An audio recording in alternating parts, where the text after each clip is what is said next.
le passage du Shem Shmuel que nous allons étudier aujourd'hui touche un point intéressant et qui est préoccupant, j'aurais dit, c'est la paracha des Ma'apilim. Les Ma'apilim, ce sont ceux qui, après avoir entendu le décret qu'Akadosh Baruch Hu a décrété sur Am Israël à la suite de l'épisode des Meraglim, avec l'épisode des Meraglim, se lève une partie du peuple en disant Vayashkimu baboker, la Torah nous dit Vayashkimu baboker, Vayalu el rosh ha'ar les morts. Ils se sont levés le matin et ils sont montés sur la montagne et ils ont dit Hinenu ve'alinu el hamakom asher amar Adonai ki chatanu. Je lis dans notre parashat Shelach, le chapitre 14, le verset 40.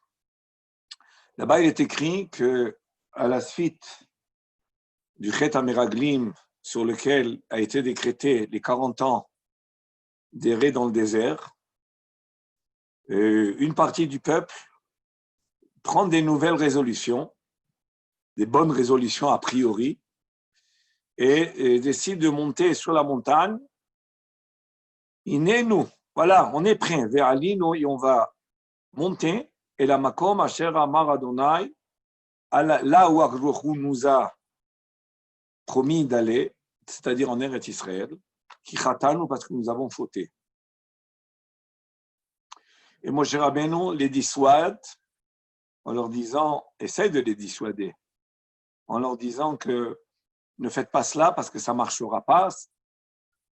Et Chas v'Shalom, vous allez être exterminés à la rencontre des Knaani et des Amaleki.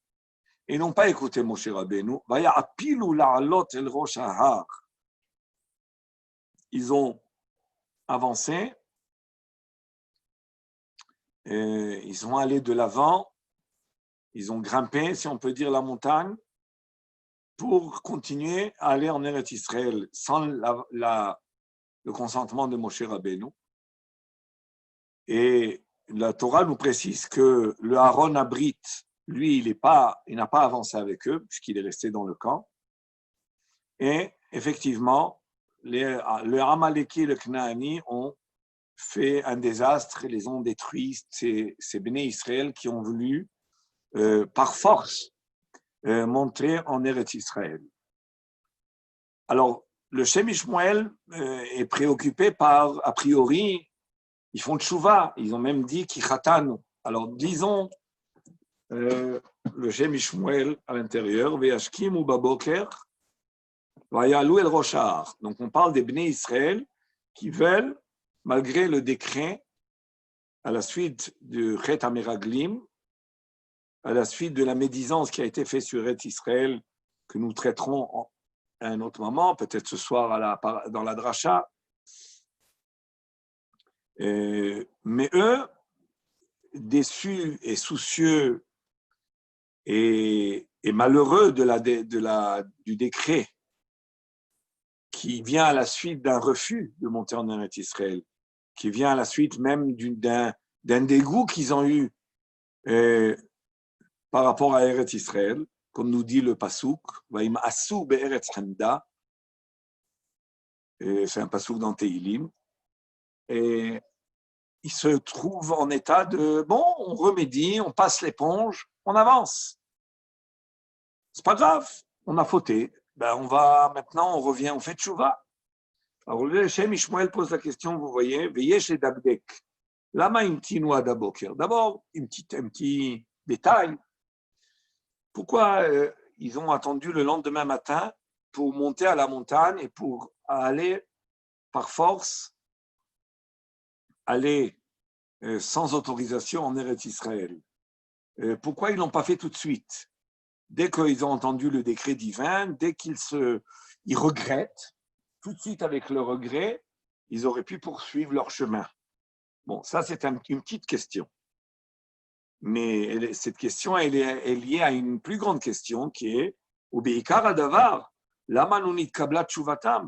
pourquoi la tchouva elle n'a pas été agréée? Ils font le tchouva. D'accord, il y a eu la faute des Meraglim, ils font le tchouva.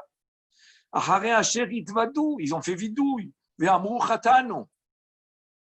Et je suis sûr que beaucoup parmi nous sont gênés chaque année et préoccupés par cette question de bon, d'accord, on sait que Hachem, El Rahum V'Hanoun, El Raphaim Chesed Ve'emet, on sait que la tchouva, Gdola tchouva Shemagat Ad Kisei Kavod, la force de la tchouva, un homme qui a fauté toute sa vie, qui fait tchouva à la dernière heure de sa vie, il est reçu, il est accepté, il a chelek l'olam haba. Alors, pourquoi ici la réaction de Moshe, et a priori celle d'Akadosh Baruch Hu, elle est aussi intransigeante. J'espère qu'on va obtenir une réponse avec ce que nous dit le Shem Shmuel à cette question qui est très grande. Venir'e d'inektiv beshat akalkala. Il est écrit dans les psukim que nous allons lire dans la parashat Shelach, Vatissa kol ha'eda vayitenu et kolam vayivku ha'am balayla ahu. C'est-à-dire que l'assemblée a levé sa voix. Vatissa kol ha'eda vayitenu et kolam. Ils ont levé la voix. Vayivku ha'am balayla ahu. Et ils ont pleuré cette nuit. Okay.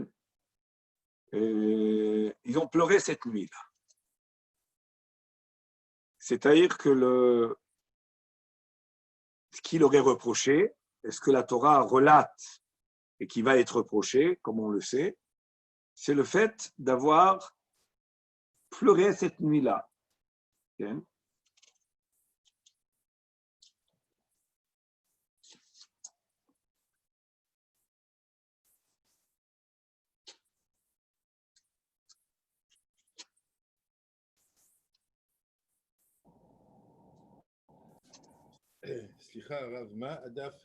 Je lis dans le passouk, le chapitre 14, le passouk Aleph, Vatissa kol ha'eda, vayitnu et kolam, vayivku ha'am, balayla hahu.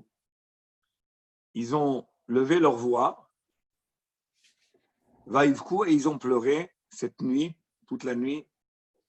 Et le Shem Shmuel nous ramène un midrash concernant ce passouk.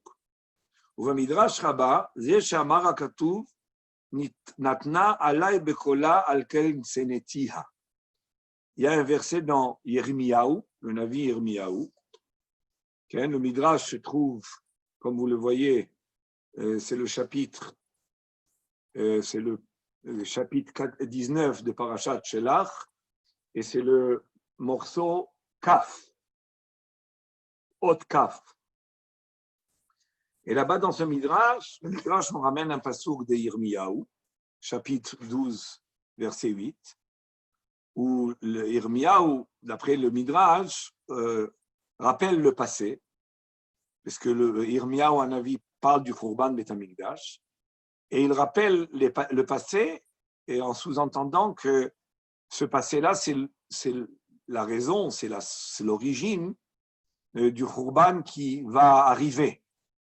Et comment il reprend, comment il rappelle ce passé en disant Natna alay bekola alken senetia. Elle a donné avec sa voix, c'est-à-dire qu'elle a élevé sa voix, qui elle, Knesset Israël, Am Israël, il parle de Am Israël là-bas, alken senetia. C'est pour ça que je l'ai haï. C'est-à-dire que la haine, il y a une, entre guillemets, que Kadosh Baruch Hu a par rapport à Am Israël, il est sur la voie. Natna alay bekola. Elle a levé la voix. Et c'est pour cela, Alken Senetia, c'est pour cela que je l'ai haï. Alors, ça, c'est un verset dans Yirmiyahu qui vient exprimer le fond du problème. Bon, on connaît tous que les Méleraglim, ils ont parlé mal sur Eretz Israël, la médisance, etc. Mais le vrai problème, c'est la voix de Ham Israël. Cette voix-là qui a été entendue cette nuit, en tous les cas aux oreilles d'Akadosh Baruch Hu, a été la raison de ce décret, et entre guillemets, d'après le pasouk de Yirmiyahu, de cette haine, Alken Senetiha. Donc, il dit quelque chose qu'on a du mal à entendre. C'est pour cela que j'ai haï mon peuple, parce qu'ils ont, à l'époque des Meraglim, ils ont levé la voix. Et c'est important de préciser que le Midrash nous insiste sur quelque chose qu'on n'est pas toujours éveillé. Le Midrash précise que dans le début de ce Midrash-là, ce Hot Kaf, le Midrash nous dit que les Ham Israël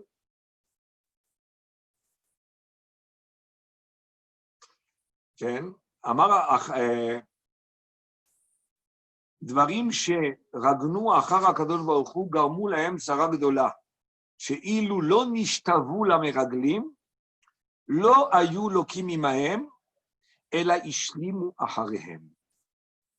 Il est intéressant donc de comprendre de ce Midrash que si Ham Israël n'avait pas adhéré, si Ham Israël ne s'était pas plaint cette nuit-là à la suite de ce qu'ils ont entendu des Meraglim, les Meraglim ont parlé, eh bien ils ont parlé. Si Ham Israël n'avait pas adhéré, n'avait pas reçu, n'avait pas accepté, n'avait pas exprimé ce qu'ils ont exprimé cette nuit-là par la plainte qui s'exprime par la voix, cette voix-là qui est reprochée à Ham Israël, nous dit le Midrash clairement et nettement, Lo ayu lokim imahem.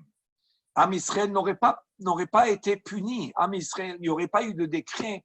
Il serait rentré en Eretz Israël et seulement les Meraglim auraient péri. C'est simple, c'est évident ce qu'on dit là. Mais le Midrash quand même insiste parce que des fois on parle tellement des Meraglim qu'on oublie qu'en réalité il y avait le Lashon Hara et il y avait Kabbalat Lashon Hara. Et le Lashon Hara c'était un problème en lui-même, mais Ham Israël a été éprouvé et pouvait éviter de recevoir ce Lashon Hara, d'être en situation de Kabbalat Lashon Hara. Et malheureusement, Ham Israël, cette nuit-là, Vateragnu, comme nous dit le passouk dans Devarim, parce que vous savez, dans la paracha de Devarim, Moshe Rabbeinu reprend le passé, reprend l'historique, et en insistant sur le fait que vous êtes tous Vateragnu be'aolechem, c'est-à-dire que vous êtes tous mis dans des tentes pour vous plaindre. Vateragnu, c'est se plaindre, c'est une plainte, j'aurais dit, très très critique. Okay? Nirgan, c'est de la révolte, c'est une plainte de révolté. Nirgan, mafrid alouf. Et Vateragnu be'aolechem, dans le livre de Dvarim, Aleph, Kavzaïn, et Vateragnu be'aolechem vatomru. Qu'est-ce que vous avez dit? Besinat Hashem otanu otzianu me'eretz Mitzrayim, atet otanu biyad ha'emorid hashmedenu. Ana anachnu olim, ahenu, nos frères, c'est-à-dire les Meraglim, hemasu et levavenu, ils ont entraîné que nos cœurs ont fondu de peur, ont fondu de découragement. Et donc on voit que en réalité, Ham Israël affirme que nous, on est influencés par eux et on tombe par leur influence. Donc finalement, Donc finalement,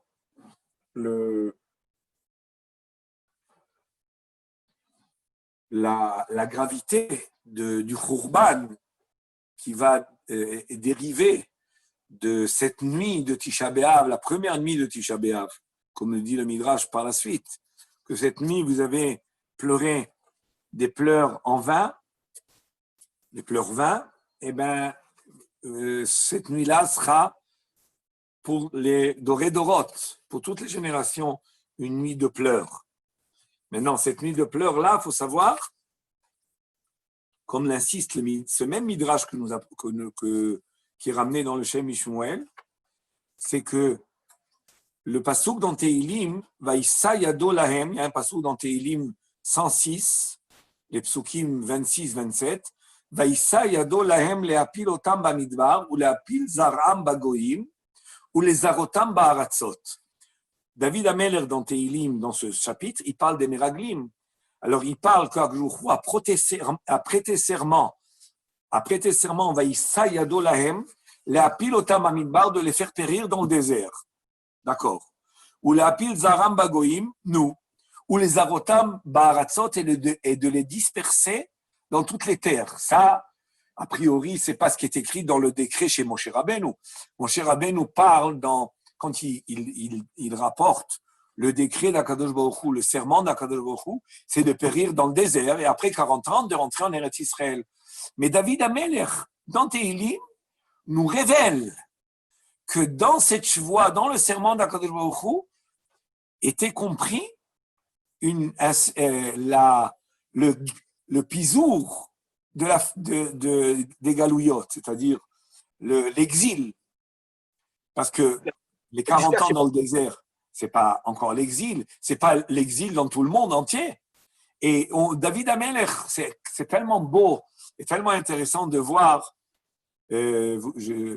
Si on compare les psukim de Tehilim qui relatent la sortie d'Égypte avec les psukim de Moshe Rabbeinu, on voit qu'il y a des précisions que fait David Ameler et nous ouvre les yeux sur d'autres éléments qui n'apparaissent pas dans la Torah, entre autres ici.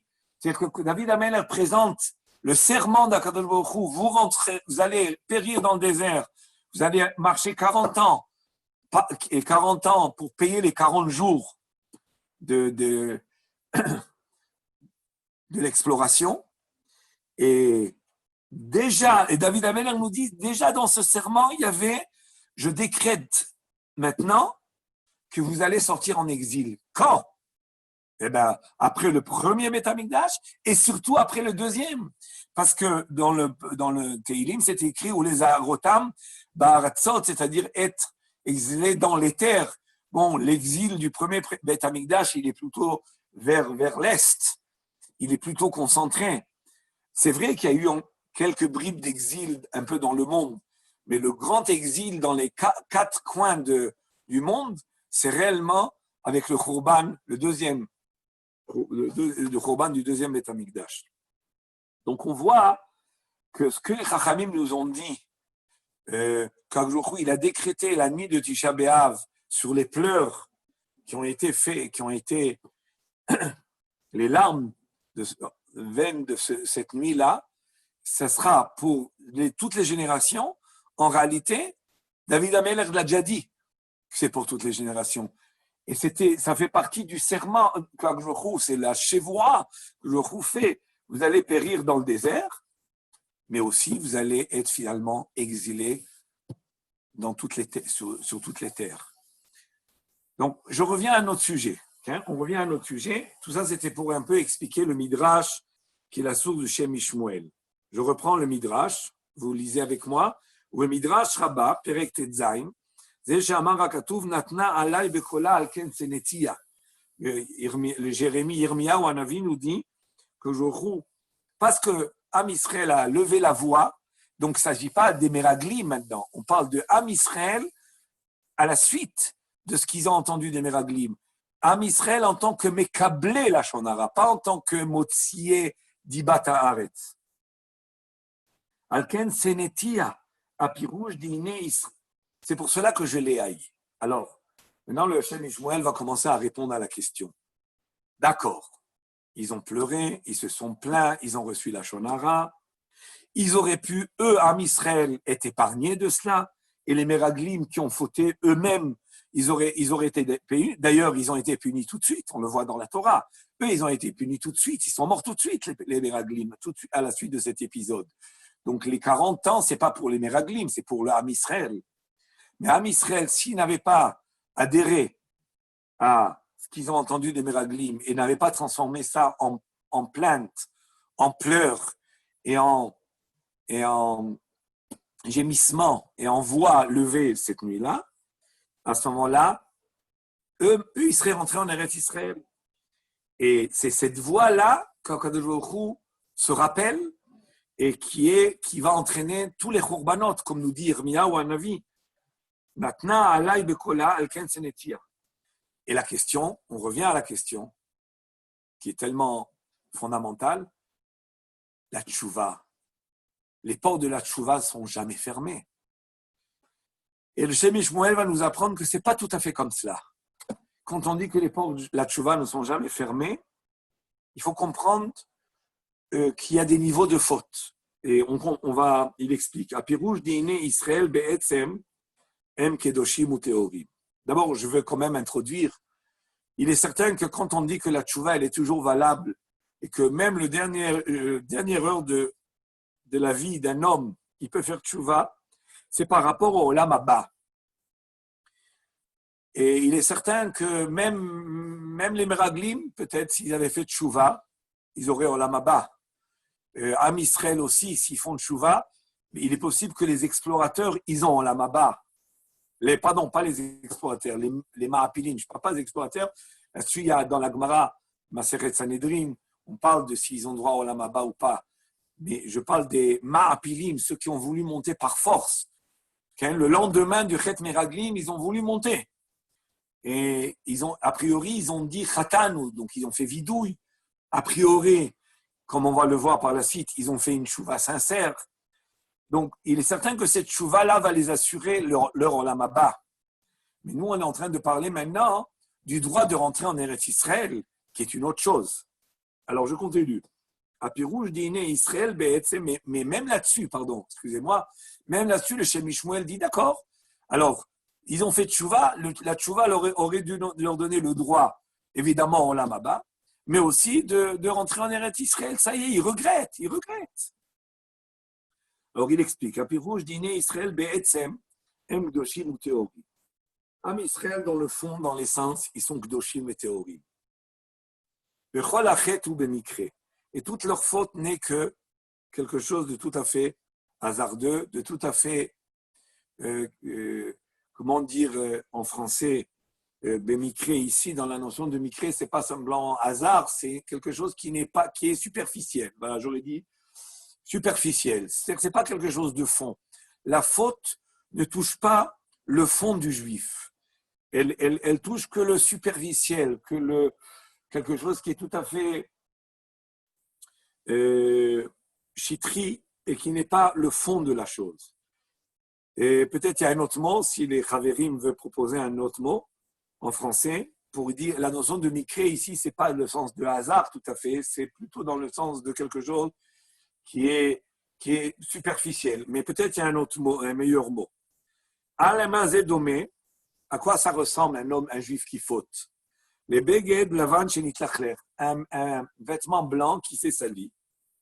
Valken aledé tchouva ma'avirim et ketem. Quand un homme il fait tchouva, eh ben il nettoie le ketem, il enlève le ketem et le ketem n'est plus là.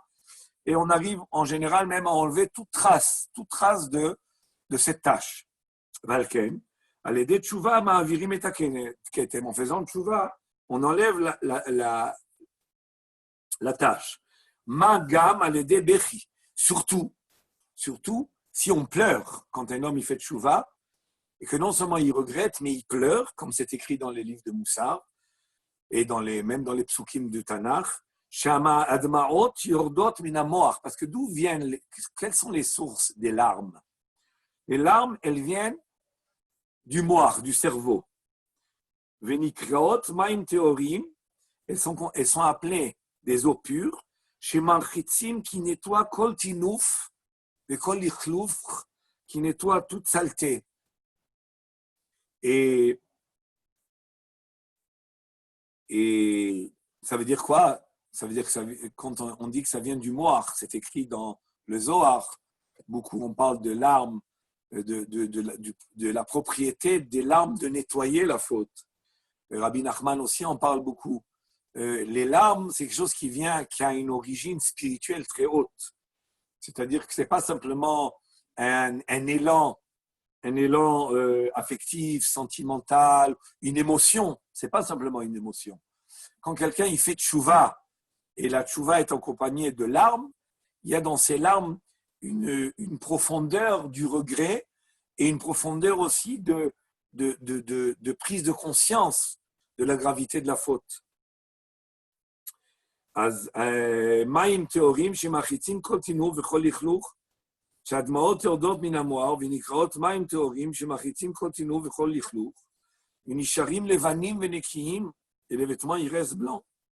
אך אם הפגם בעצם, mais si la faute, elle touche le fond, l'essence de l'homme, du juif, שנתקלקל הפנימיות, parce que l'intérieur du juif, elle a été atteinte, elle a été bréchée, chas v'shalom, en takana b'shtifa, le juif ne va pas pouvoir réparer avec la shtifa, avec le lavage. V'hine yadoua, maintenant on sait, she'akol yotze mehevel halev, d'où sort la voix?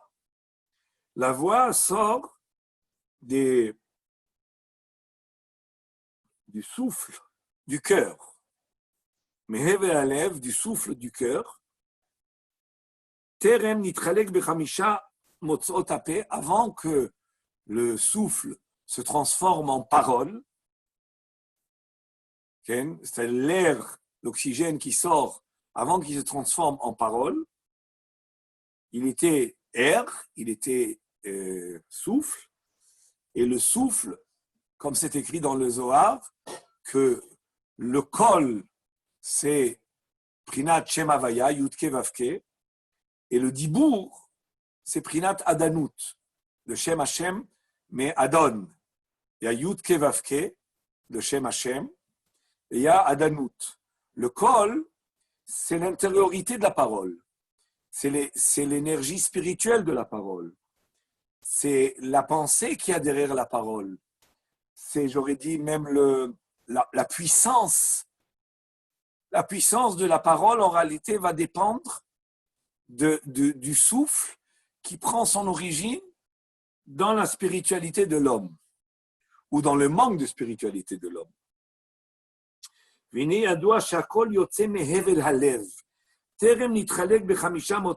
Avant qu'il se divise en cinq parties. Parce que vous savez que la parole, l'alphabet, le Aleph Bet, il est divisé en 5 sortes de lettres. Il y a les lettres qui sortent de la gorge, celles des dents, celles de la langue, celles du palais. Alors ça, ça fait partie de la grammaire hébraïque, de diviser, et c'est même dans la Kabbalah aussi, la division des lettres de Aleph Bet en 5 groupes de lettres, et les lettres, en réalité, elles prennent source dans la bouche,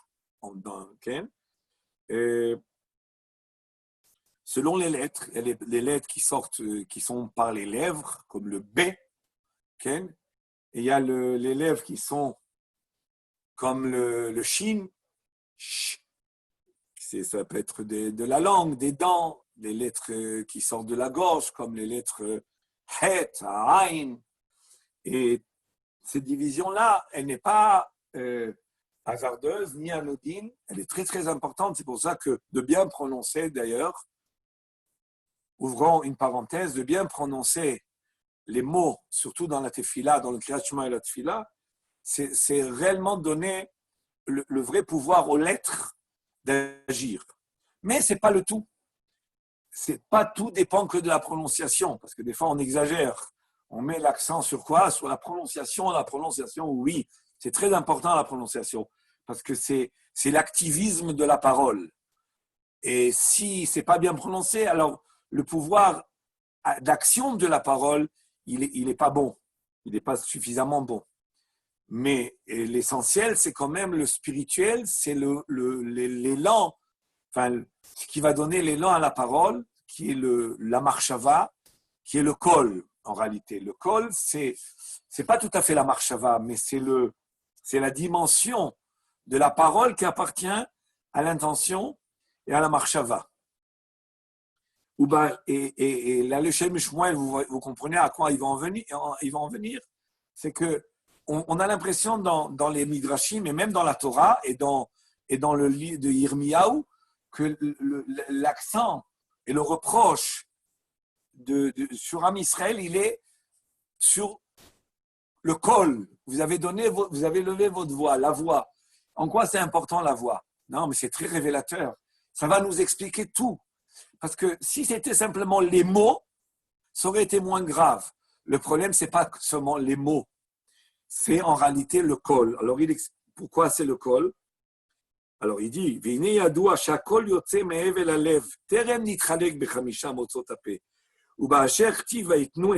comme c'est écrit dans la Torah qu'ils ont donné leur voix, ils ont levé leur voix, donc finalement, le kilkul, ils ont abîmé, pas simplement au niveau extérieur de la parole, c'est la dimension intérieure de la parole, qui est le kol. Ce n'est pas le dibour seulement, c'est le kol.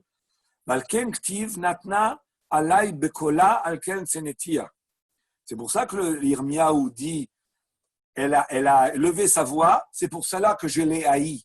La haine, kaviachol, entre guillemets, d'Akadosh Baruch Hu, sur Am Israël, par rapport à Am Israël, d'avoir fauté, c'est pas les mots, c'est la voix. Et qui colle au chapnimiut non ikalkela, parce que tant que la pnimiut n'est pas détériorée, lo shayach lomar lashon sin'a, le Navi n'aurait pas dit qu'Akjouchou a I. Pourquoi? Parce que tant que ça ne touche pas la pnimiut du juif, eh ben, le juif n'est pas en état n'est pas considéré avec haine par Akadosh Baruch Hu. La haine, c'est quoi la haine? Il n'y a jamais de haine. C'est pour ça que je dis kaviachol et je dis entre guillemets, cette haine, ça vient simplement exprimer un nitouk, c'est-à-dire une scission. Il y a une séparation qui se fait. Quand est-ce que se fait une séparation? C'est que même quand l'intériorité du juif elle est détériorée, tant que l'intériorité du juif n'est pas détériorée, et c'est ce qui se passe en général avec les fautes. Un juif, il faute, c'est une tâche. Les fautes, c'est des tâches. Alors, il y a des gens qui ont beaucoup de tâches, il y a des gens qui ont moins de tâches, mais les fautes, c'est des tâches. Mais des fois, quand la faute, elle n'est plus simplement une tâche, mais elle pénètre à l'intérieur, à ce moment-là, tant que l'intérieur n'est pas abîmé, eh ben, le lien entre le juif et Akadosh Baruch Hu, c'est l'intérieur. Mais si même l'intérieur il est abîmé, alors il n'y a plus de lien. Chas v'shalom. Qui colle od. Évidemment, quand je dis l'intérieur, il y a l'intérieur, il y a l'intérieur de l'intérieur, il y a l'intérieur de l'intérieur de l'intérieur. Donc on parle maintenant d'un intérieur relatif à l'extérieur. Qui colle od shapnimiut lo nikalkela, lo she'ar lomar lashon sina. Valken lo haya bekoach hatshuva letaken. C'est pour cela qu'avec la tchouva, on ne pouvait pas faire le tikkun. Velo bidmaot lichotz et abgam. Et on ne pouvait pas, avec les larmes, laver le bgam. C'est-à-dire que la tchouva n'était pas suffisante pour nettoyer. Af ki sha'arei dma'ot lo ninalu. Malgré que la Gemara nous dit que les portes des larmes ne sont pas fermées. Donc, a priori, on aurait pu nettoyer même cette faute avec les larmes. Mais par le fait qu'ils ont détérioré, ils ont abîmé l'intériorité. Et quand ils ont abîmé, ils ont pleuré. C'est-à-dire, quand ils ont donné leur voix, c'est écrit, qu'est-ce qu'on a lu? Qu'ils ont aussi ils ont pleuré.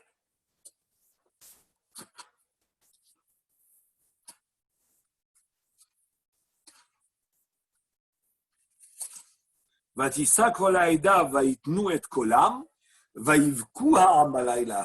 veut dire qu'en réalité, les larmes étaient des larmes négatives. Et ces larmes négatives sont l'expression de... Ça amplifie. Les larmes ont amplifié la gravité de la voix. C'est quoi la voix en réalité ici?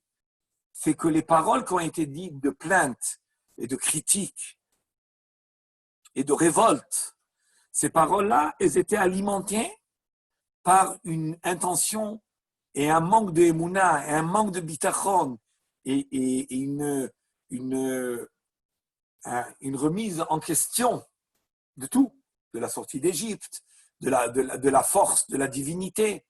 Donc finalement, ce n'est pas les mots seulement, c'est des mots qui sont alimentés par le col et par aussi les larmes.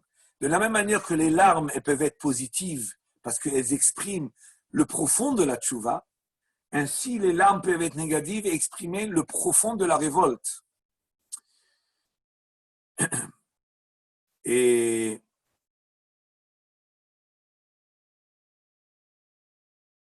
on continue. Valken ktiv mishne Torah.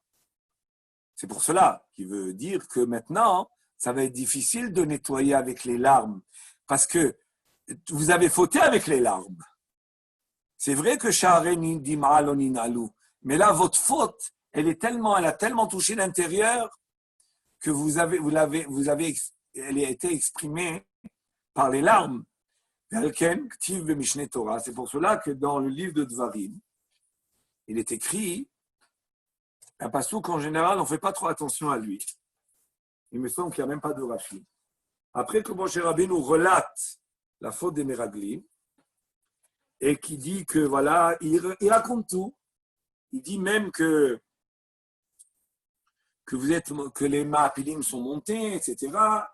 Et qu'Akadosh Baruch Hu n'a pas laissé les Maapilim monter, et malheureusement, enfin, ils ont été punis en tous les cas d'être détruits. Malheureusement pour eux, ils n'ont pas fait la volonté de Moshe. À ce moment-là, après cela, la Torah dit un pasouk. Vatashuvu vativku, ça veut dire qu'ils ont continué à pleurer, même après les Maapilim.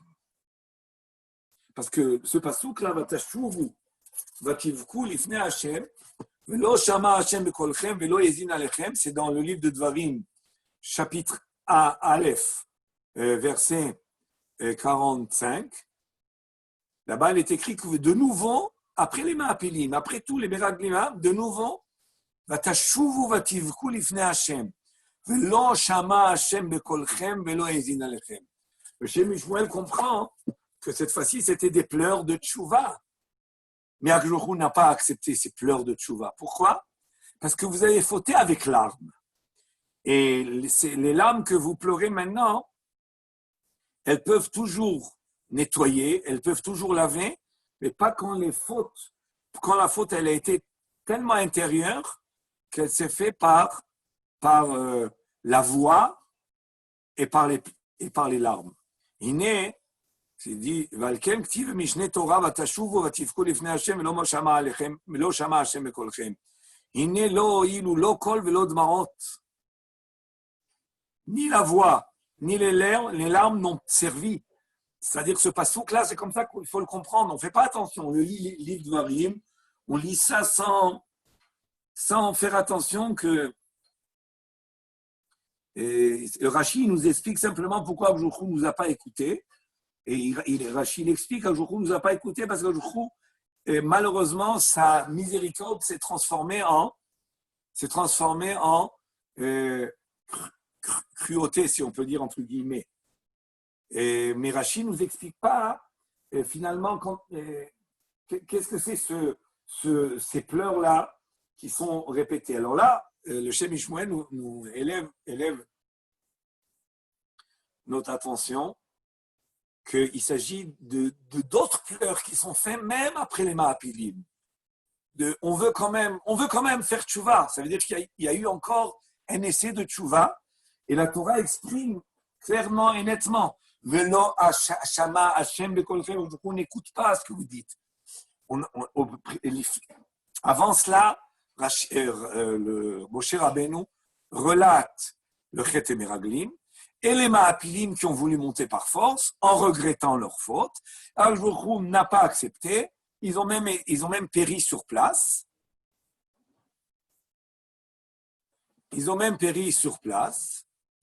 Mais et après ça, qu'est-ce que c'est? De nouveau, vous êtes assis à pleurer. C'est quoi? C'est un essai supplémentaire de Ham Israël, cette fois-ci pas seulement des Maapilim, mais de l'ensemble du peuple, de faire tchouva, et Akadosh Baruch Hu n'accepte pas. Pourquoi? Parce que, étant donné que votre faute, elle a touché votre intérieur, étant donné que votre faute, elle a touché l'intérieur, alors elle a abîmé l'intérieur, la tchouva n'était pas suffisante pour nettoyer, pour réparer cette brèche. Je continue. Valken, l'onit kabla tchouvatam, vehem ba'asher ayu dor dea. Et eux, étant donné que c'était un dor dea, parce qu'il faut savoir que toute cette génération du désert, c'est des grands en réalité, c'est des grands. C'est un dor dea, c'est-à-dire c'est une génération de gens qui ont le da'at, comme c'est écrit dans le Zohar. Et le Zohar nous insiste énormément que cette génération-là de ceux qui sont sortis d'Égypte, malgré que nous, en lisant le texte de la Torah, on ne peut pas supporter leur comportement. On ne se sent pas du tout identifié à tous ces épisodes-là de révolte et de passion et de tout ça. On ne les supporte pas, nous, en le lisant. Mais on est obligé de savoir que toutes ces fautes-là, en réalité, c'est des fautes qui sont très, très subtiles et très fines et qui ne sont pas aussi grossières qu'elles apparaissent dans la Torah. Et parce qu'ils étaient très grands, des fois, ou alors parce qu'ils sont très grands, ils ont un grand Yetzirah, ou parce qu'ils sont très grands et leur faute qui est subtile est relatée dans la Torah comme des fautes grossières, peu importe maintenant dans quel sens on va. En tous les cas, le Shem Shmuel n'oublie pas de nous rappeler ici que c'était un dor dea. Et étant donné que c'est un dor dea, ils comprennent beaucoup plus que ce qu'on croit. Eux, ils ont compris en réalité que leur faute, elle touchait l'intérieur. Mais chez Mechilatam Anusha, et que le pardon, il est pratiquement impossible. Anusha, ça veut dire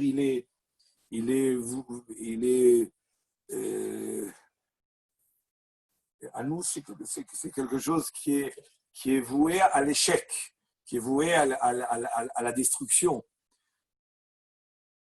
Et chez Michalatam Anusha, le demande de pardon, ils savaient, eux, que c'est voué à l'échec. Ils savaient que leur faute, elle était tellement intérieure qu'ils ne pouvaient pas avoir une refoua, une guérison, comme on le voit dans la Torah. C'est pour cela qu'ils ont essayé de trouver un moyen, et avec cela, il veut répondre le Shem Shmuel à sa première question, qui était pour nous une petite question, mais peut-être qu'elle est beaucoup plus grande que ce qu'on croit. Alken imtinu adaboker. Pourquoi ils ont attendu le lendemain matin? Parce que le matin, c'est un Uzman Achasadim Boker de Avram. Le matin, quelle est la mida qui est dominante dans le monde? C'est le chesed.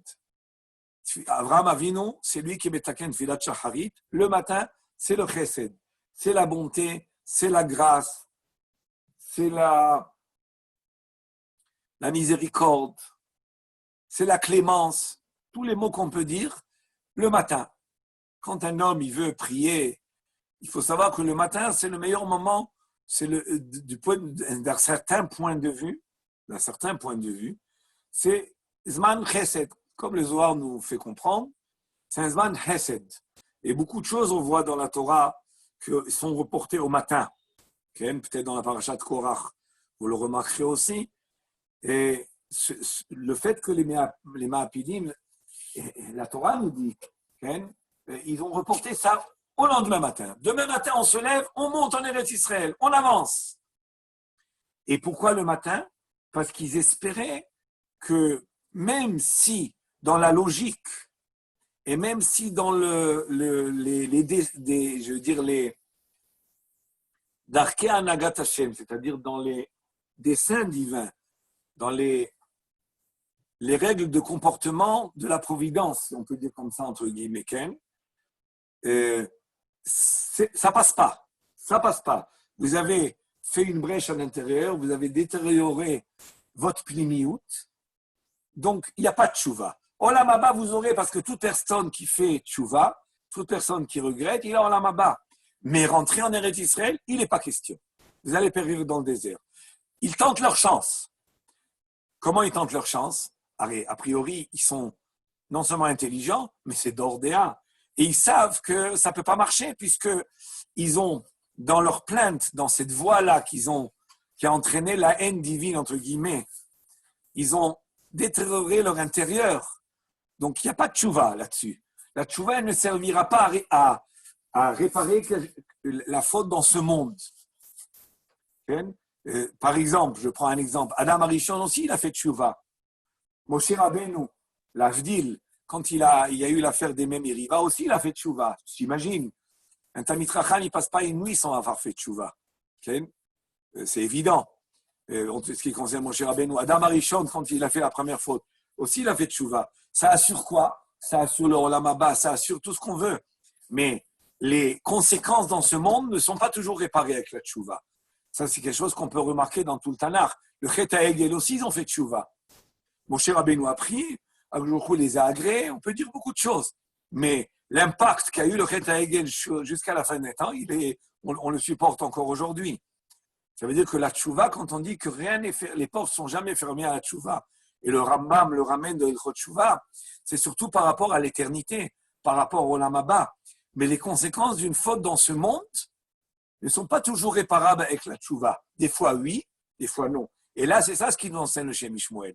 Ça dépend si la faute, elle est superficielle. À ce moment-là, il y aura même dans ce monde, il peut ne pas avoir de conséquences. Mais quand c'est une faute qui pénètre l'intérieur, à ce moment-là, la tchouva n'est pas suffisante. Il va falloir devoir supporter, voilà, les 40 ans dans le désert, et encore. Et même ça, on voit que ce n'est pas suffisant, puisqu'il nous est déjà prévu à l'époque que après le Khurban, Baït Rishon, et en tous les cas, et aussi, et essentiellement, Acharé Baït Sheni, la diaspora est dispersée dans le monde. C'est prévu déjà. Donc, on voit que même la tchouva et les 40 ans dans le désert, les répercussions d'une faute, quand la faute, elle pénètre l'intérieur, sont très, très difficiles de réparer. Et eux, qu'est-ce qu'ils tentent comme chance? Demain matin, on se lève. Le matin, c'est la grâce. Le matin, le ciel, le soleil brille. Le ciel, il est clair. C'est le moment de bonté. Qu'est-ce qu'on va tenter notre chance? Dans quel sens ils ont tenté leur chance? Nous explique le Shem Shmuel. Anken imtinu ad haboker, shuzman hachasadim boker de Avraham. Ulai yoreru chesed. Et peut-être que même si c'est pas dans la logique, c'est pas dans les règles, mais on demande une faveur gratuite. C'est peut-être un pléonasme de dire une faveur gratuite. Ou là, il y aurait un chesed chinam, de faire un chesed gratuit, c'est-à-dire une faveur qui n'est pas dans les règles, mais qui viendra du chesed, comme on sait que des fois, Akadosh Baruch Hu, il peut agir, pas avec le din, pas avec le mida kedeged mida, pas avec ce qui revient, mais des fois, l'ifnim mishurat adin. Ou là, yoreru chesed chinam litet lahem matnat chinam, af al pi she'enam kedai. Veze ki chatanu, c'est ce qui est écrit, qui chatanu. Quand on lit, qu'est-ce qu'ils ont dit les Maapinim? Les Maapinim, ils ont dit, allez, on y va. C'est pas grave, on a fauté. Okay? Ashkimu Vaboker, ils se sont levés le matin, donc ils ont attendu le lendemain matin. Vaya'alu el Rosh Ha'ar, ils sont montés sur la montagne. Inenu ve'alinu. On est là, on est prêt. Et la makom, Asher Amar Hashem, qui chatanu, on a fauté. Alors, fauter, c'est péché. Mais le Shem et Shmuel nous ramène ce qui est écrit dans le commentaire de Rashi, et en tous les cas dans le livre de Melachim, c'est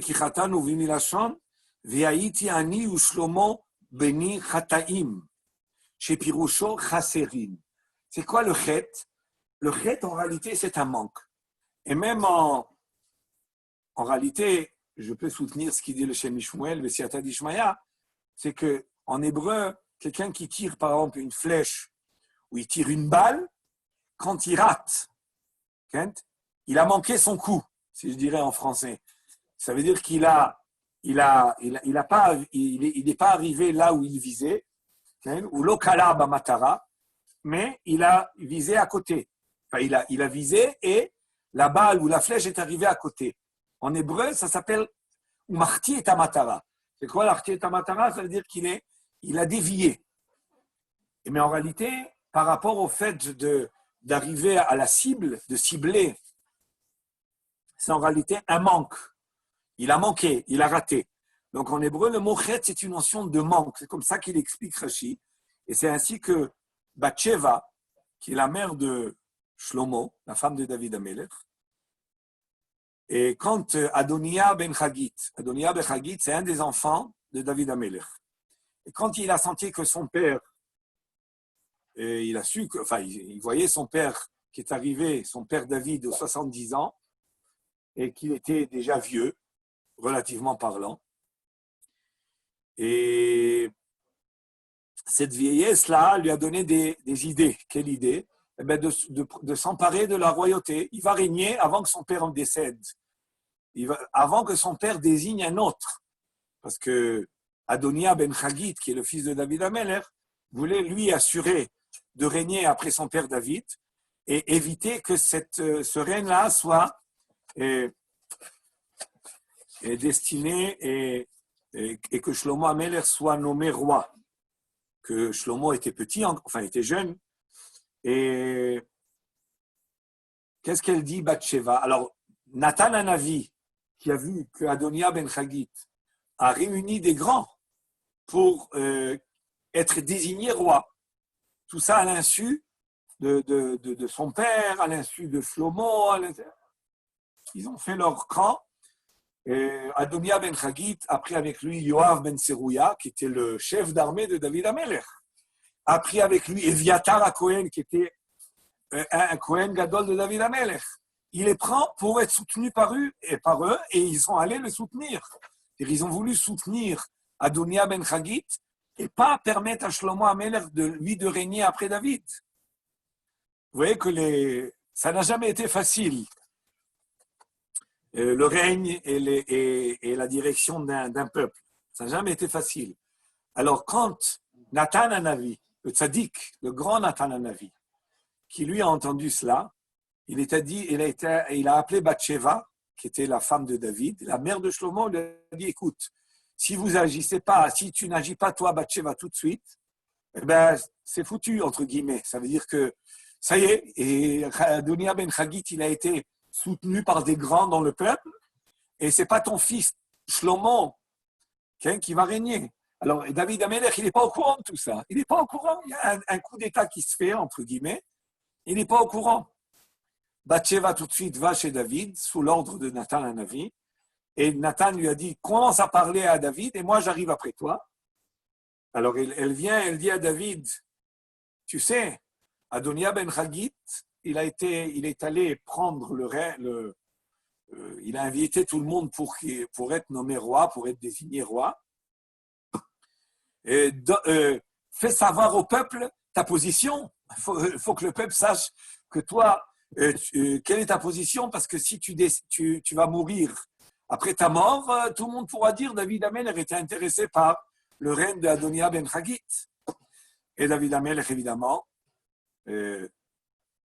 écoute les paroles de Bathsheba, qui lui dit, tu sais, si tu ne dis pas maintenant au peuple entier que c'est Shlomo, ton fils, qui va régner, moi, c'est-à-dire Bathsheba, et Shlomo, ton fils, nous serons Chataïm. C'est quoi Chataïm? Explique Rashi qu'on on va manquer du droit de royauté. C'est comme ça qu'il explique Rashi. Chataïm, c'est-à-dire qu'on va être finalement, comme on va dire, démunis, on va perdre, on va manquer nos droits de régner. Et Bathsheba, elle était persuadée que David, il avait l'intention de nommer Shlomo comme Nathan Hanavi, elle était persuadée. Donc le Shem Shmuel nous a ramené le mot Chataïm ici dans le sens de manquer. C'est pour ça que quand les Ma'apilim montent et disent Iné Chatanu, c'est pas dans le sens uniquement on a fauté, il explique le Shem Shmuel. Alors je reprends le dernier morceau là. V'zeki Chatanu, v'umilashon va'iti ani u'shlomo banai Chataim, shipurusho chaserim. C'est-à-dire quoi chaserim? On manque. Vehainu shirgishu. Qu'est-ce qu'on a senti? Shemeata em chaserim mikol ki avdu kol ma'alatam.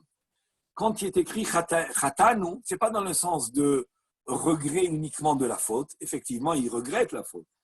Mais il y a un autre sens aussi, c'est qu'ils sont sentis d'émettre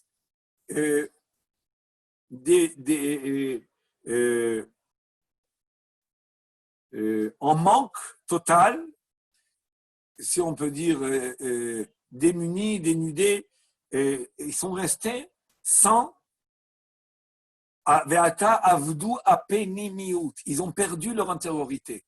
C'est-à-dire que le mot Chatanu ici veut dire on va monter demain matin. Pourquoi on va monter demain matin? Pourquoi pas maintenant? Parce que avec ce qu'on a fait, on a perdu notre pnimiyut. Et si on a perdu notre pnimiyut, Akadosh Baruch Hu ne va pas nous pardonner. Il ne va pas permettre cette réparation. Mais la seule chose qui peut nous donner une chance, c'est de demain matin, de profiter de être absent, entre guillemets, et peut-être qu'Akadosh Baruch Hu ne va pas agir avec nous, avec le dîme, avec la rigueur. Je ne veux pas dire la rigueur, j'aurais dit même avec la logique de la manière de gérer le monde, mais il va agir avec très très grande grâce. C'est-à-dire quand il se dit on va se lever demain matin, c'est pas se lever demain matin dans le sens, comme je vous ai dit, le soleil brille et les cieux sont clairs.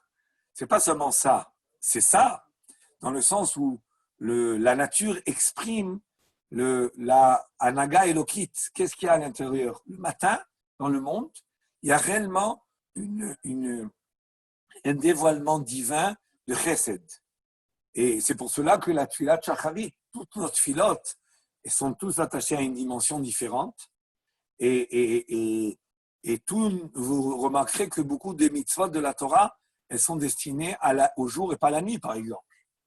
Pratiquement la majorité des mitzvot sont le jour et pas la nuit. Il y a des mitzvot rares qui sont la nuit, comme la nuit du Seder et le Sfirat HaOmer en réalité. C'est ça l'essentiel des mitzvot qui se font la nuit. Au Beth Amikdash, bon, il y a la consommation des membres du korban et des graisses, qui ne sont pas en réalité un korban en eux-mêmes, c'est une suite de korban. Mais en réalité, la place d'honneur des mitzvot, c'est le jour, pas la nuit. Pourquoi? Parce que toute mitzvah, en réalité, c'est une connexion avec la grâce divine, avec le dévoilement divin. C'est Ma'apilim, comme tout le Dordéa, c'était des grands, ils connaissaient le fond des fonds des fonds, et ils vont utiliser une dimension divine de la providence divine pour essayer de faire passer leur tchouva, et ils se heurtent au fait que même ça passe pas. Alken bikshu meotzar matnatrina achlo il shayak zardin shieshimo shvua. En réalité, il semblerait des mots du Shem Shmuel qu'Akadosh il les aurait devancés. Évidemment, en connaissant la réaction humaine et peut-être en voyant ça, Akadosh il a prêté serment de ne pas revenir sur ses paroles. Pourquoi il a porté serment? Ça nous rappelle Moshe Rabbeinu. Quand Moshe Rabbeinu prie tellement de prières pour entrer en Eretz Israël, le crois, il dit, écoute, arrête de prier. Ça veut dire que Akadosh Baruch Hu ne veut pas permettre, même laisser place à recevoir la tfila. Ça ressemble un petit peu, je n'ai pas dit que c'est la même chose. Des fois, Akadosh Baruch Hu d'avance va retirer la possibilité de faire tchouva. De tout cela, on comprend. C'est une manière de, quand on arrive à Parashat Shelach, de réaliser, de prendre conscience de la gravité de la faute des Meraglim. Qui, à part le fait que c'est du Lashon Hara en lui-même, le Lashon Hara c'est grave, et la Kabbalat Lashon Hara en elle-même, elle est grave, on voit que la remise en question de tout le but, on peut dire, de la sortie d'Égypte, qui était qu'en chemin, on reçoit la Torah pour la vivre en Eretz Israël, et de refuser en réalité d'être ce qu'un jour veut de nous. C'est ça que ça veut dire. Finalement, on n'est pas d'accord avec ce qu'un jour nous a destiné. Et c'est pas simplement, bon, on n'est pas content, on se plaint, on rouspète, c'est pas beau de rouspéter, ou on a manqué de Emouna. Vous savez, Akadosh Baruch Hu, il est capable de faire la guerre, hein. Alors, vous n'avez pas cru qu'un jour il pouvait affronter des géants? Oh, c'est pas que ça. Vous avez porté atteinte à toute la réalisation de l'âme Israël. Et ce col-là, c'est quoi le col? Le col, c'est une plainte qui vient le col, c'est quelque chose, c'est un col qui vient qui est très, très, très profond dans le mal, dans la remise en question. Dans la remise en question, c'est-à-dire quand un homme il refuse de se réaliser comme Akadosh Baruch Hu l'a choisi, comme Akadosh Baruch Hu a destiné, comme Akadosh Baruch Hu il t'a créé pour ça. Il nous a choisi pour ça, pour nous réaliser. La réalisation de la Torah et Mitzvot, c'est qu'en Eretz Israël. Alors, c'est pas ailleurs. C'est des psukim en long et en large. Alors, momentanément, en Chutz La'aretz, en attendant de revenir en Eretz Israël, on fait des mitzvot pour être préparé, pour ne pas oublier. Et la Torah nous a obligés de les faire en Chutz La'aretz, en exil. Elle nous a même obligés. Tout ça pour rester encore avec un minimum de Torah et mitzvot, en attendant de vivre notre vie pleine, notre vie réalisée. Et alors, ce col, c'est quoi le col? Le col, c'est la voix. La voix, c'est l'expression d'un profond, d'une révolte qui est très, très, très profonde. En quoi elle est profonde? C'est pas simplement une plainte, c'est des grincheux, comme les Français, entre guillemets. Enfin, en rigolant, j'ai dit ça, mais ils sont grincheux, puis ils se plaignent, et puis ils sont pas contents, ils sont jamais contents. Et puis, vous croyez pas qu'un jour il est plus bon? Alors, on peut répondre, d'accord, mais ils les ont fait peur, les Meraglim, ils ont fait peur. Ils nous ont fait peur, alors qu'est-ce que vous voulez de nous? On est des humains, on a eu peur. Bon, c'est normal, on est dans l'émotion, on a été bouleversé parce qu'il nous a raconté. C'est pas que ça. C'est que si au fond d'eux, ils étaient persuadés de leur mission, et comment se réalise la mission? C'est recevoir la Torah au Har Sinaï et la vivre pleinement à l'endroit destiné à la vivre. Et c'est là-bas qu'elle se réalise pleinement. Personne n'est cholek là-dessus. Personne ne peut être cholek là-dessus. C'est la Torah qui le dit. La Torah, Chazal, les Midrashim. Là. Si vous n'êtes pas, vous remettez ça en question, alors vous remettez la création du monde en question. Parce que le monde, il a été créé pour ça. Pour choisir un peuple qui va réaliser la Torah jusqu'au bout de la réalisation. Entièrement. Alors, c'est ça que je voudrais expliquer, c'est ce que le Shem Shmuel veut, mais il le sous-entend un petit peu. C'est pour ça que je l'explique, que c'est la raison de la haine, entre guillemets, qui est exprimée dans le Navi Yirmia sur Am Israël, c'est parce que c'est la voix. La voix, c'est l'intérieur du dibour. Donc, ce n'est pas les mots ici, c'est pas une plainte superficielle. Il y a des gens, quelqu'un qui rouspète, oh, il n'est pas content. Non, c'est parce que ça vient de ça vient du fond. Vous avez détérioré l'intérieur. L'intérieur détérioré, vous avez gâché l'histoire. Vous avez gâché l'histoire. Mon cher Rabbeinu, il récupère. Comme on rétérègue ici aussi, il récupère. Vous avez gâché l'histoire. Vous avez complètement, finalement, failli à la mission et au but de la création. C'est ça que ça veut dire. C'est ça ce col. Ce col, c'est l'intention profonde qui se cache derrière ces plaintes, derrière ces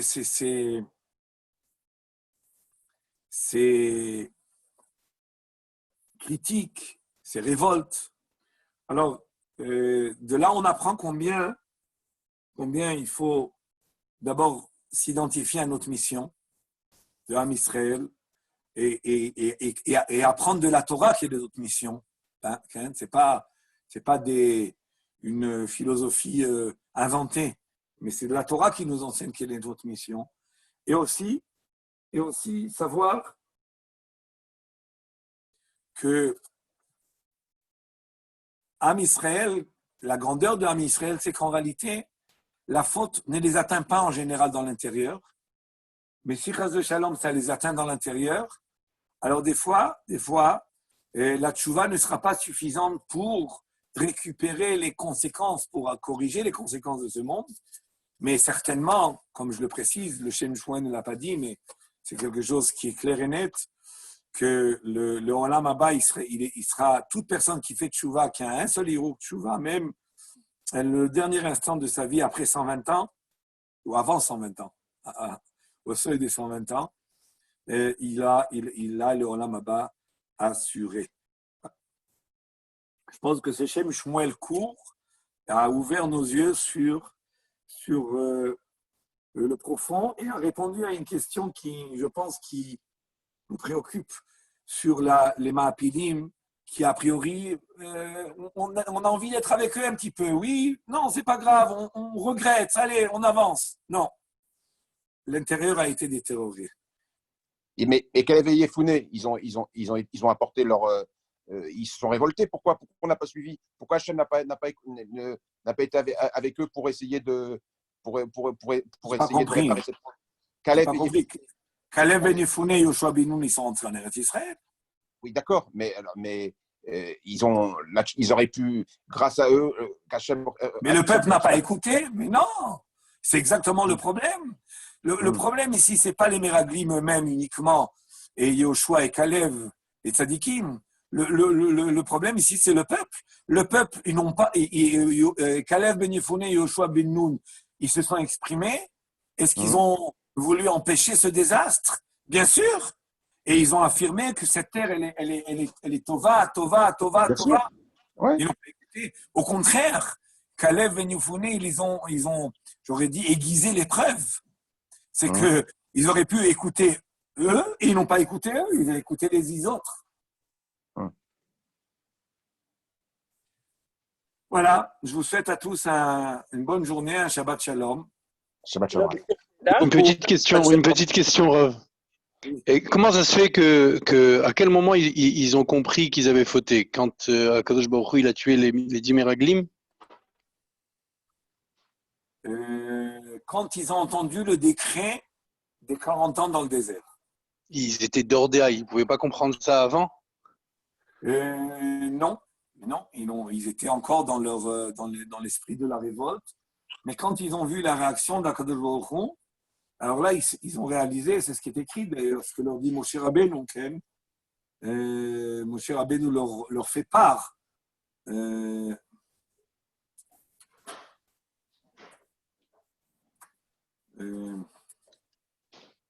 וידבר משה את כל הדברים האלה אל כל בני ישראל, ויתאבלו העם מאוד. Quand Moshe Rabbeinu a fait part à Am Israël des conséquences désastreuses, alors là, ils ont pris le deuil, ויתאבלו העם מאוד. À ce moment-là, le lendemain matin, וישכימו בבוקר ויעלו אל ראש ההר לאמור. Donc, tu sais, pour passer de la révolte à tout seuls à la. Ils auraient pu croire en quelque chose, peut-être quelque part. Peut-être que ta question nous aiguille sur la question qui est peut-être osée, si on peut dire. Est-ce que les Méraglim, finalement, est-ce que le peuple était sûr qu'Akadosh Baruch Hu, il était contre les Méraglim? Est-ce qu'ils étaient sûrs que Akadosh Baruch Hu, c'est ce qu'on peut croire dans certains commentaires, dans certains midrashim, c'est-à-dire que le peuple, en réalité, ils en veulent à Moshe. Ils en veulent à Moshe. Et Aaron. Et peut-être qu'Akadosh Baruch Hu, il n'est pas d'accord avec tout ça. Peut-être qu'Akadosh Baruch Hu, il préfère qu'on soit en Égypte et tu nous as trompés, ou peu importe. Je ne veux pas rentrer maintenant dans des spéculations, mais on peut croire que tant qu'ils n'ont pas entendu le décret d'Akadosh Baruch Hu, ils n'ont pas réalisé. En tout cas, c'est un sujet très complexe. Non, parce qu'on voit bien que Moshe il le savait, puisque il a prié pour Yehoshua pour ne pas qu'il soit lui influencé par les Méraglim. Bien sûr, mais n'oublie pas que les Méraglim, c'est des tzadikim. Aux yeux du peuple, les Méraglim, c'est aussi des tzadikim. C'est pas facile, hein, tout ça. Et Yehoshua et Kalev, dans la liste des Méraglim, c'est pas les premiers. Donc, c'est pas les plus tzadikim des 12. Donc, aux yeux du peuple, il y a 10 personnes importantes ici. Hein, c'est pas n'importe qui. C'est pas n'importe qui. Et quand ils retournent, maintenant, c'est certain que ça peut paraître farfelu de penser que le peuple, si tu veux, vont aller avec penser que le Meraglim, qu'Akadosh Baruch Hu, il est dans le sens des Meraglim. Ça paraît farfelu, mais c'est pas quelque chose qui est tout à fait illogique de penser dans la suite des choses ici. Et ça, je vous invite à chacun de bien approfondir le texte. Charles là, une question? Oui. Et j'ai du mal à voir ici la Tchouvat à Mishkal. Et vous avez expliqué, le Shem Shmuel a expliqué qu'il y a eu Kabbalat à la Shonara, de tout le peuple. Mais finalement, la correction ici, et entre guillemets, elle se fait par une partie des Maapilim. Et le Shem Shmuel, il nous explique donc que ce n'était pas possible de faire Tchouva, c'est trop profond. Mais est-ce que si tout le peuple, Bémet, il se serait réveillé, et avec ce col, Tchouva Tamishka, c'est-à-dire ce col-là, ça veut dire Ditoré-Route, est-ce que oui, on aura atteint la Tchouva? Je ne vois pas ici que tout le peuple s'est réveillé. C'est une partie qui vient, qui pense qu'en allant en Eretz Israël, on va corriger. Mais oui, si bon, tout le peuple ça c'est vrai, que ça c'est vrai. Mais disons que d'abord, pourquoi ils ont péri? C'est ça qui est la question simple du Shem Shmuel, elle est que s'ils ont fait tchouva, pourquoi ils ont péri? Alors, on aurait pu être en situation où j'aurais dit d'accord, j'accepte votre tchouva, je comprends. Peut-être vous pouvez monter, mais l'ensemble du peuple non, ou personne parce que ce n'est qu'une partie qui a fait tchouva et pas tout. Bon, mais ils ont quand même péri, donc ça veut dire que. Ah non, mais parce qu'on peut dire que eux, ils ont péri parce que la vraie tchouva ici, c'était de rectifier avec tout le peuple. Il fallait qu'il y ait un réveil de tout le peuple en même temps. Mais donc, il n'y a pas eu de tchouva ici, en vérité. Une tchouva qui est matima. J'arrive pas à saisir pourquoi le Shem Shmuel considère que oui, la tchouva, elle était bonne, mais que Hachem, il n'a pas voulu quand même, c'est trop profond, etc. Mais là, la vraie tchouva, c'est que tout le peuple, pas qu'eux, mais qu'eux, ils auraient dû arranger tout le peuple. Je vais te dire la vérité. Je vais te dire la vérité, c'est que dans le texte, on pourrait même croire, quand on lit le pshat des psukim, qu'ils sont tous devenus Maapilim. Parce que tu vois, dans le chapitre 14, c'est écrit, malgré qu'on a l'impression que les Maapilim, c'est les. Je ne sais pas comment on les appelle en français. Comment on les appelle en français?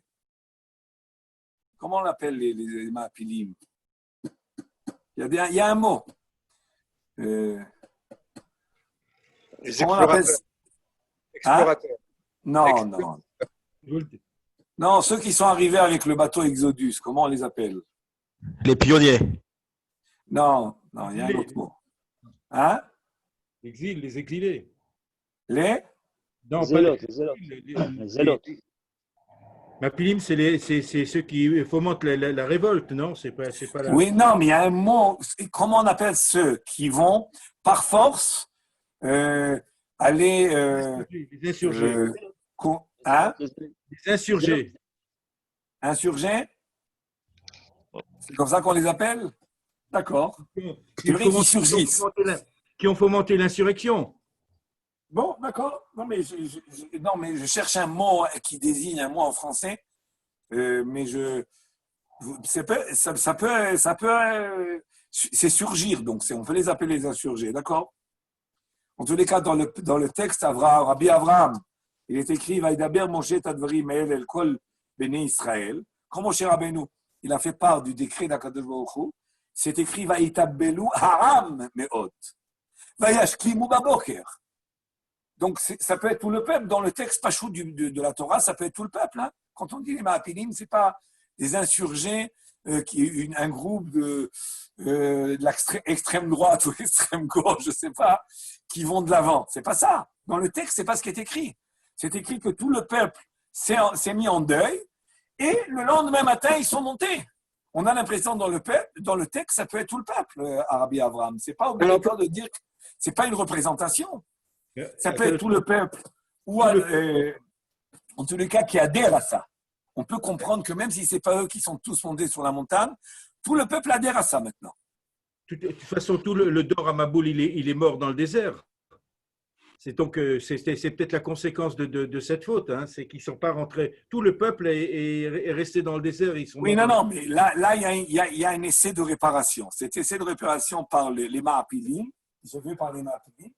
Rabbi Avraham pose la question, d'accord, mais cette tchouva qu'ils font a priori, ce réveil qu'ils ont à la tchouva de vouloir réparer et de aller en Eretz Israël, il ne concerne pas tout le peuple. Alors je réponds à Rabbi Avraham que dans le pshat des psukim, ça peut tout à fait être tout le peuple. C'est ça que je dis. Ou c'est écrit, Rav, que c'est tout le peuple qui a voulu revenir. Non, regarde, le chapitre 14, Ken, regarde, le verset 39, qu'est-ce que c'est écrit? Qu'est-ce qu'il a parlé, Moshe, au peuple? Le décret d'Akadosh Baruch Hu de périr 40 ans dans le désert. Vayashkimu baboker, c'est qui Vayashkimu? Vaïtablu Ha'am, c'est tout. La Torah n'a pas dit que... Mais alors ça veut dire que tout le peuple, il a contredit Moshe qui leur a dit ne faites pas ce que vous faites. Oui, ben oui. Alors, ils auraient dû tous périr, avec Shalom, tout le Ham Bon, Israël. alors Donc, ça prouve que ce n'est pas tout le peuple. Tu as raison. Là, c'est un peu flou. C'est pour ça que j'ai l'impression que dans ce Mahalach-là, il y a eu ceux qui ont avancé dans la réalité, c'est-à-dire physiquement parlant, et l'ensemble du peuple a peut-être adhéré. Il faut arranger les psukim ici, mais en tous les cas, on n'a pas l'impression... On n'a pas l'impression que c'est que on a l'impression que c'est l'ensemble du peuple en tous les cas. Vayashkimu baboker, vayalou el rosh ha'ar, les morts. C'est qui? C'est écrit juste avant. Vayitablu ha'am me'od. Il faut comprendre cela. C'est vrai. J'avoue que. Mais moi j'ai l'impression, après avoir lu le Shem Shmuel, après avoir étudié avec vous le Shem Shmuel, que finalement on ne parle pas d'un groupe restreint obligatoirement. Il est possible que ceux qui ont péri, c'est ceux qui étaient sur le front, tout simplement. Pas tout le monde va à la guerre. On peut pas dire que, en vérité, ce qu'ont fait les Meraglim, c'est resté dans le Ham Israël. C'est-à-dire qu'il n'y a pas eu une vraie tchouva, il y a eu des résidus qui sont restés. Mais si vraiment tout le Ham Israël se serait réveillé, bémet, et aurait tout rejeté, et sans faire ce qu'on fait, ce que les Mahapilim ils ont fait d'Afkal et ceux qui étaient au front, alors Bémet, oui, on aura atteint un tikkun ici.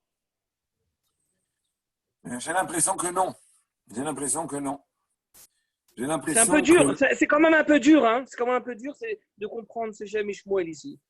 C'est un peu dur de dire qu'il y avait une tchouva maximalite. Ils n'ont pas fait. C'est un peu dur. Toi, tu veux dire qu'ils n'ont pas fait la tchouva. Moi, je veux dire que la tchouva, elle était beaucoup plus profonde, fallait faire. et que on voit ici dans les psukim que le peuple c'est pas Bémet, Veitachem que est resté dans le peuple quelque chose. En tous les cas, ce